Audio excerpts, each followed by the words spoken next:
Sveiki atvykę į Trepanacijos kanalą.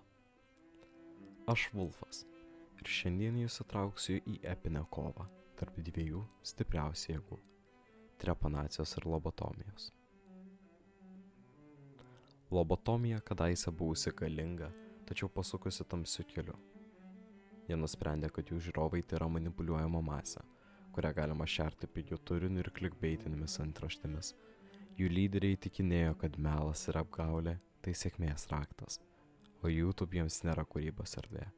Tai tik platforma šlovės ir pinigų troškimui patenkinti. Jie netgi uždraudė savo nariams trinti įrašus, bijodami prarasti net menkiausią peržiūrą.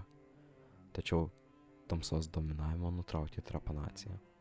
Nauja, stipresnė banga šiame informacinėme vandenyje. Su nuoširdumu kaip ginklu ir žiūrovo palaikymu kaip skydu, trepanacija smogė atgal. Jie atskleidė lobotomijos klastą, parodė, kas iš tikrųjų yra kokybiškas turinys ir pradėjo versti YouTube erdvę švaresnę ir sąžiningesnę vietą. Lobotomija susvyravo. Pajutę, kad jų manipulacijos tampa akivaizdžiomis, jie puolė į paniką. Ėmė rinkti kontrataką prieš trepanacijos narius. Bet trepanacija tai nėra lengvai pažeidžiama. Jie kirto stipriau, aiškiau ir garsiau. Jie ne tik išliko, jie klesti. Jų nariai netuščios lėlės asmenybės, kurios turi aiškius tikslus, patirtį ir aistringą norą apsaugoti žmoniją nuo pukėjimo.